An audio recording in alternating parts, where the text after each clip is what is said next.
नमस्कार, मैं हूं श्रीनारायण तिवारी और आप देख रहे हैं नेशनल न्यूज। दिल्ली की स्थानीय सरकार अर्थात केजरीवाल सरकार एक बार फिर से चर्चा में आ गई है। वहां की जो मोहल्ला क्लिनिक है, जिसका वो बड़े धूमधाम से प्रचार करते हैं पूरे देश में घूम करके, मोहल्ला क्लिनिक लोगों को मौत बांट रही है। खास तौर से बच्चों को गलत दवाइयां दे रही है, जिसके कारण बच्चे मर रहे हैं। मतलब मोहल्ला क्लिनिक में जो डॉक्टर रखे गए हैं, जो कंपाउंडर रखे गए हैं, वो पढ़े लिखे हैं अथवा अनपढ़ गंवार हैं। यही से शंका कुशंका शुरू होती है। जो दवाइयां बच्चों को नहीं दी जानी चाहिए वो दवाइयां बच्चों को दे रहे हैं। सरकारी रिपोर्ट है, सरकार की रिपोर्ट है कि 16 बच्चे गलत दवाइयों के कारण, 16 बच्चों को पॉइजन हो गया था। उन्हें कलवंती शरण अस्पताल में भर्ती किया गया, जिनमें 3 बच्चों की मौत हो गई। जो दवाइयां उन्हें दी गई थी उसकी जांच हुई तो दवाइयां नकली पाई गई। दवाइयां जो मेडिसिन के मापदंड है उसमें पास नहीं हुई। ये दवाइयां सरकारी अस्पताल में कैसे दी गई, यह शोध का विषय है, जांच का विषय है। वैसे अरविंद केजरीवाल हाथ झटकने में माहिर हैं। उन्होंने तत्काल 3 डॉक्टरों को निलंबित कर दिया और हाथ झटक लिया कि मेरा तो कोई दोष नहीं है। जबकि सच्चाई यह है कि जांच यहां से होनी चाहिए कि कैसे उन लोगों को दवाई दी गई, किन डॉक्टरों ने दवाई प्रिस्क्राइब किया, किस कंपाउंडर ने दवाई दिया, वो दवाई कहां से खरीदी गई, किसके सलाह पर वो दवाई खरीदी गई और सरकारी अस्पताल या सरकारी क्लिनिक पर आई। वहां जो डॉक्टर हैं, क्या वो रोड छाप झोला छाप डॉक्टर हैं या सचमुच पढ़े लिखे हैं? दिल्ली जैसे शहर में, जो दिल्ली देश की राजधानी है, प्रशासनिक राजधानी है, राजनीतिक राजधानी है, ऐसे शहर में ऐसे अशिक्षित, अयोग्य, अनपढ़ गंवार डॉक्टर कैसे भर्ती किए गए? किसे कहने भर्ती किए गए? अगर सचमुच उनकी डिग्री जाली है, बोगस है, तो इसमें दोष तो सरकार का है।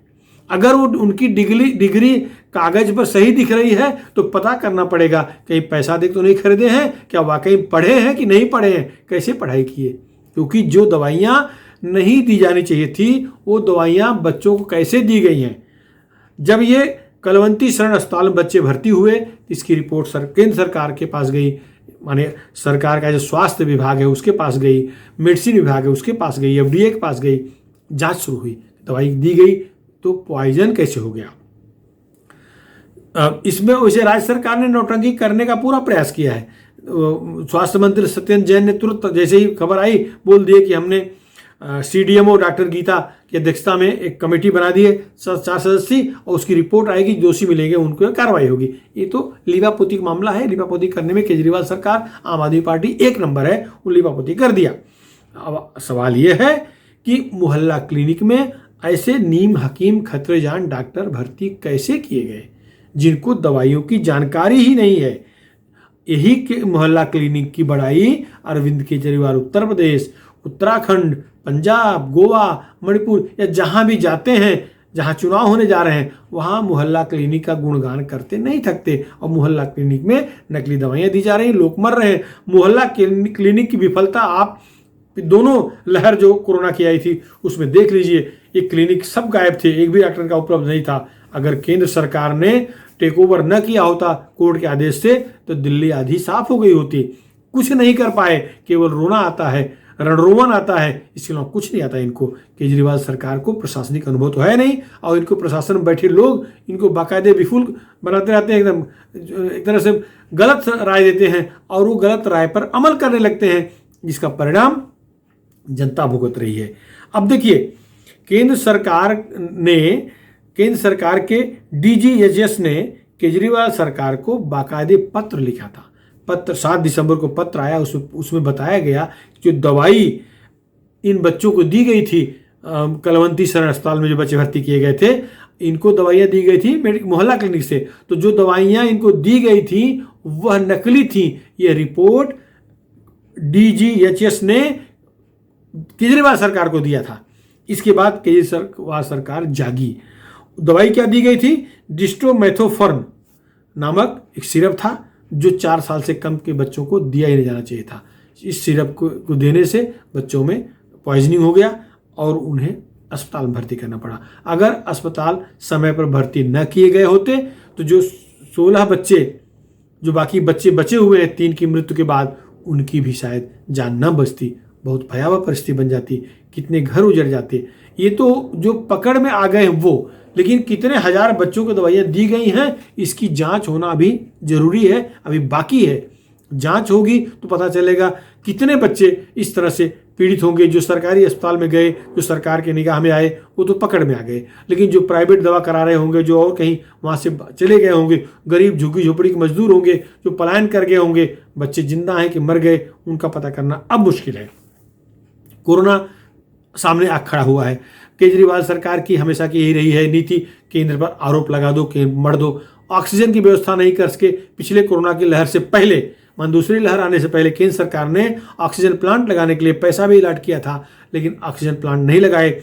ऑक्सीजन का रोना रोते रहे। इनके नेता ऑक्सीजन सिलेंडर अपने अपने घरों में रखे रहे, अपने फार्म हाउस में रखे रहे, और जनता प्रदेश की मरती रही। तो ऐसा तो अरविंद केजरीवाल सरकार का तंत्र रहा है। पिछले दोनों कोरोना की लहर के दौरान दिल्ली सरकार बुरी तरह से फेल रही है। यह अलग बात है कि जब कोर्ट के आदेश से केंद्र सरकार को हस्तक्षेप करना पड़ा, केंद्र सरकार को कूदना पड़ा, तब जाकर के दिल्ली का कोरोना कंट्रोल में आया। वरना जिस तरह से भयावह माहौल बन रहा था, उसे तो आधी दिल्ली खाली हो जाएगी ऐसे ही लग रहा था। बहुत ही भयावह स्थिति दिख रही थी। दिल्ली और महाराष्ट्र की स्थिति अत्यंत खतरनाक थी। सबसे अधिक अगर मौतें हुई हैं तो महाराष्ट्र में हुई हैं। दूसरे नंबर का स्थान दिल्ली ने उस समय लिया था। अभी जो ओमाइक्रॉन का जो खतरा शुरू हुआ है, उसमें भी 1 नंबर महाराष्ट्र और 2 नंबर पर दिल्ली है। महाराष्ट्र में 54 पेशेंट अभी तक मिले हैं और दिल्ली में 32 मिले हैं। ये भी अपने आप में बहुत दुखद है। महाराष्ट्र देश की आर्थिक राजधानी है, दिल्ली प्रशासनिक राजधानी है, राजनीतिक राजधानी है। तो दोनों राजधानियां संकट में आ जाती हैं। कोई भी बीमारी आए, दोनों राजधानियों को संकट घेर लेता है। क्या कारण है, इस पर भी गंभीरता सोचना पड़ेगा।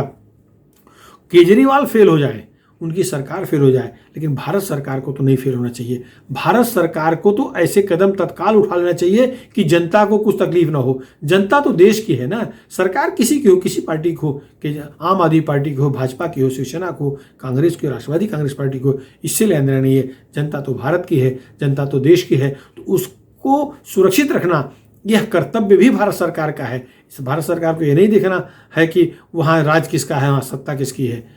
अभी से इस पर तुरंत कंट्रोल करने की आवश्यकता है। ओमाइक्रॉन की जो तीसरी लहर सामने दिख रही है, तीसरी लहर को रोकने के लिए जो कदम उठाना है वो तुरंत उठा देना चाहिए, तुरंत उठा लेना चाहिए, वरना और स्थिति भयावह होगी। अब जब केंद्र सरकार के बारे में पता लग, केंद्र की केजरीवाल सरकार, केंद्र सरकार साथ पर केजरीवाल सरकार के बारे में जब पता चल चुका है कि उनको मोहल्ला क्लिनिक चलाने नहीं आता, उनको प्राथमिक स्वास्थ्य केंद्र चलाने नहीं आता, तो केंद्र सरकार को स्वास्थ्य विषय ही उनसे छीन लेना चाहिए। उनको स्वास्थ्य, जैसे कंट्रोल लॉ एंड ऑर्डर केंद्र सरकार के पास है, वैसे स्वास्थ्य का विषय भी उन्हें अपने हाथ में लेना चाहिए। छोड़ देना चाहिए खाली ये अपना साफ सफाई कराएं। साफ सफाई भी नगर निगम करता है, इनके पास कोई काम नहीं है। खाली वो भाषणबाजी दें, बयानबाजी दें, इसके अलावा कुछ न करें। लेकिन जनता को सुरक्षित रखने के लिए केंद्र सरकार को तत्काल इस पर कठोर कदम उठाना चाहिए, वरना हालत फिर बिगड़ जाएगी। 3 बच्चों की मौत हो गई है, 16 बच्चे भी अस्पताल में हैं, और ये भी गलत दवाई दिए जाने के कारण। तो क्या ये केजरीवाल सरकार की यह सफलता कहलाएगी? आपकी क्या राय है? आपकी जो भी राय हो, आप नेशनल न्यूज़ चैनल के कमेंट बॉक्स में जरूर लिखें।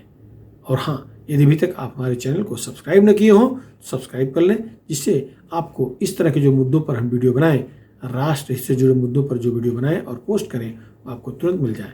धन्यवाद।